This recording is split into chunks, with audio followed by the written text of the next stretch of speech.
बताया था? नहीं बताया था, फिर भी आपने बता दिया। मैंने बस टेम्परेचर बताया था, आपने बता दिया।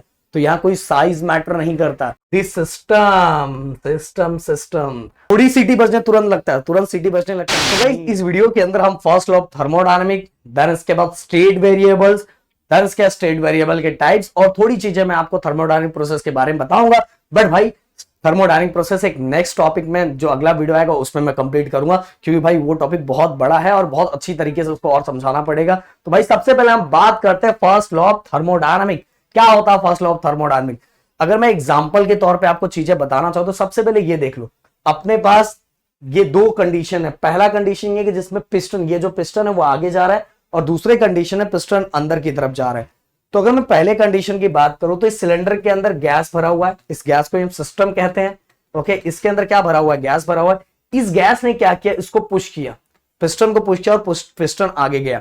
पिस्टन आगे गया मतलब गैस ने क्या किया? डिस्प्लेस किया है, डिस्प्लेसमेंट किया हुआ है, और डिस्प्लेसमेंट के साथ ही गाइस उसका वॉल्यूम बढ़ा है। वॉल्यूम क्या हुआ है? इंक्रीज हुआ है। तो जिस केस के अंदर वॉल्यूम इंक्रीज हो रहा है और जगह और बढ़ गई, उसके अंदर वर्क पॉजिटिव हो जाएगा। क्या हो जाएगा? वर्क पॉजिटिव, क्योंकि इसके अंदर इस गैस ने वर्क किया है। इसके लिए हम बोलते हैं work by this system system system. Okay, देखो इसके अंदर इसने क्या? गैस ने पुश किया, पिस्टन आगे गया। तो क्या क्या कंडीशन हो गया? पहला कंडीशन ये हो गया, ध्यान से सुनना, जगह ज्यादा बढ़ गई मतलब वॉल्यूम इंक्रीज हो गया, और वॉल्यूम इंक्रीज हो गया तो इस कंडीशन के अंदर वर्क क्या हो गया? पॉजिटिव हो गया। अब दूसरे अगर कंडीशन की मैं बात करूं, दूसरा जो अपने को कंडीशन दिया हुआ, इसके अंदर आपको दिखाई दे रहा है पिस्टन अंदर की तरफ जा रहा है, मतलब बेचारे गैस को क्या कर रहा है? दबा रहा है, कंप्रेस कर रहा है। और जिस कंडीशन के अंदर कंप्रेस कर रहा है मतलब जगह छोटी हो गई, जगह छोटी हो गई मतलब वॉल्यूम क्या हो गया? कम हो गया, डिक्रीज हो गया। और वॉल्यूम डिक्रीज हो गया तो वर्क अपना क्या हो जाता है? नेगेटिव। किसके लिए? सिस्टम के लिए। और इस कंडीशन के अंदर वर्क ऑन दिस सिस्टम है मेरे दोस्त। ये चीजें समझ लो, क्योंकि ये चीजें आप समझोगे तो वही चीजें क्लियर होगी कि वर्क बाय द सिस्टम कब होता है, वर्क ऑन द सिस्टम कब होता है। जब इस गैस ने इसको धक्का देके बाहर किया तो वर्क बाय द सिस्टम था, और इस केस के अंदर जब इसको खुद धक्का दिया गया, लाइफ में देखो कभी तुम कुछ करोगे, कभी सामने वाला करेगा, ये होता रहेगा। तो ये सेम सिस्टम है। इस बार पिस्टन ने इसको कंप्रेस किया तो ये क्या हो गया? कंप्रेस हो गया। तो यहां मैंने बताया, अब यहां इस कंडीशन के अंदर वर्क ऑन द सिस्टम है, वर्क ऑन द सिस्टम है। इसके अंदर वॉल्यूम डिक्रीज हुआ, वॉल्यूम डिक्रीज हुआ, कहने का मतलब क्या है कि इस केस के अंदर वर्क क्या है? नेगेटिव है। क्लियर? अब गाइस हम बात करें पर sir first law of thermodynamic. अरे भाई फर्स्ट लॉ ऑफ थर्मोडायनामिक के लिए पूरा केस मैंने बताया। देखो हम क्या करेंगे, अब ये हमारा जो सिस्टम है, सिस्टम से अगर हम सिस्टम के अंदर अगर हम बाहर से कोई extra amount of heat add करते हैं, एक्स्ट्रा अमाउंट ऑफ हीट क्या करते हैं? ऐड करते हैं। तो हीट वो गाइस दो चीजों के लिए यूटिलाइज हो जाती है। पहला, जो अंदर जो सिस्टम है, जो अंदर सिस्टम है मतलब जो गैस है, गैस के मॉलिक्यूल्स का जो इंटरनल एनर्जी है उनको इंक्रीज करने के लिए। क्लियर? इंक्रीज करने के लिए, और इंक्रीज करने के बाद अगर कुछ और हीट बच जाता है तो वहां क्या हो जाता है? वर्क परफॉर्म हो जाता है। क्लियर? जैसे मैं आपको समझाना चाहूं, जैसे एग्जांपल लेके, अब इससे ज्यादा आपको समझ में आएगा। मैंने प्रेशर कुकर घर पे आपने देखा होगा, प्रेशर कुकर पे को स्टोव पे रखा, गैस के ऊपर रखा, तो थोड़ी सीटी बजने तुरंत लगता है, तुरंत सीटी बजने लगता है? नहीं, जब हम हीट देते हैं तो अंदर के जो वाटर के मॉलिक्यूल्स होते हैं पहले वो एक्साइटेड होते हैं, उनकी इंटरनल एनर्जी क्या होती है? इंक्रीज होती है।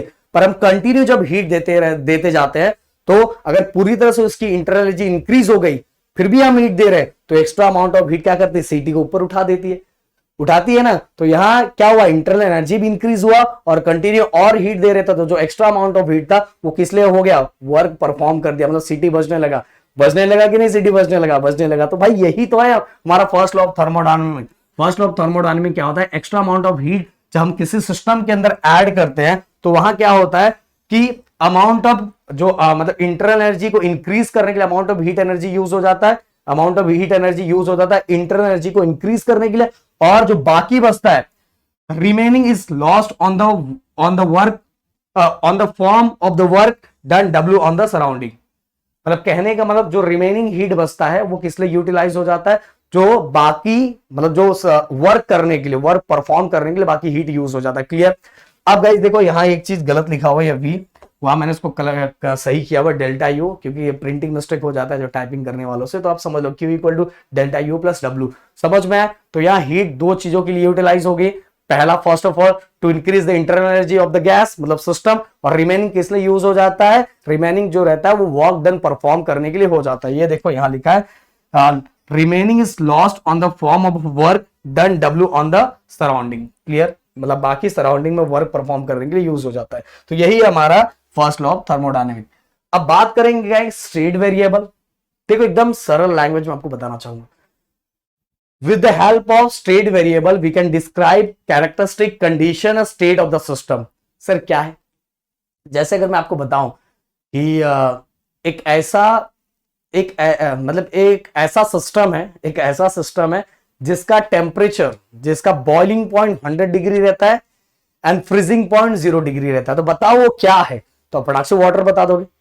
मैंने थोड़ी बताया था, मैंने बताया था क्या? कसम खा के बोलो मैंने बताया था? मैंने नहीं बताया था। मैंने बस आपको क्या बताया? टेम्परेचर बताया। मैंने टेम्परेचर बताया और आपने फटाक से वो चीजें बता दी।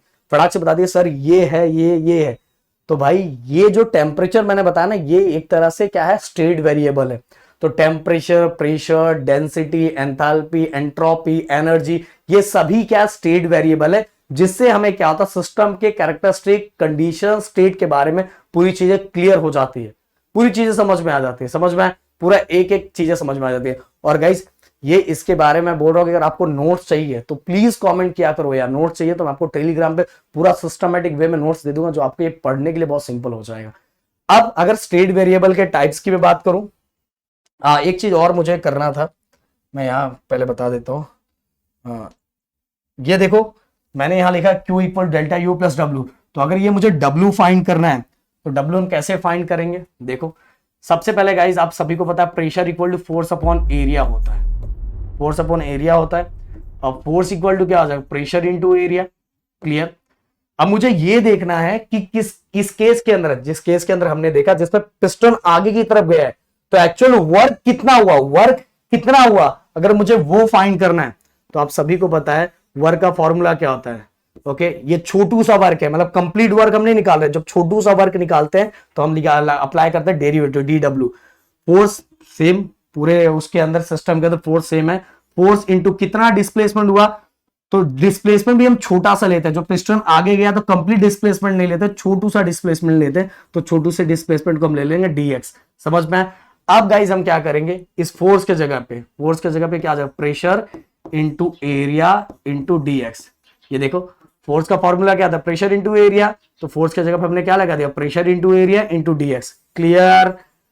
आप देखो मेरे दोस्त, a into dx, area into displacement, जो हमारा जितना एरिया था और जितना डिस्प्लेसमेंट था उसको अगर हम मिला ले तो हमें क्या मिल जाएगा?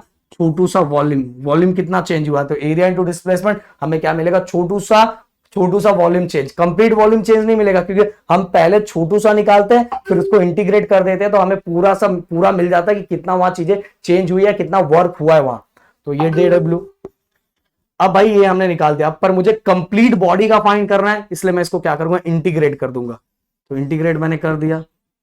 अब प्रेशर आपने पास्कल लॉ पढ़ा था, पूरे सिस्टम के अंदर प्रेशर भी क्या रहेगा? सेम रहेगा, प्रेशर कांस्टेंट रहेगा। तो प्रेशर को मैंने बाहर निकाल दिया। और वॉल्यूम कहां से कहां तक? Initial volume to final volume. Clear? अब देखो initial volume to final volume. अब ऐसे आपको पता होगा इंटीग्रेशन ऑफ DW, मतलब इंटीग्रेशन मैंने लगाया। इंटीग्रेशन लगाने से पहले जो मैंने डेरिवेटिव लगाया था, डेरिवेटिव मतलब छोटू सा वर्क, एक छोटे से पार्टिकल का, एक छोटे से जगह का वर्क हमने फाइंड किया। बट जैसे ही मैंने इंटीग्रेशन अप्लाई कर दिया तो कंप्लीट बॉडी का वर्क आ गया।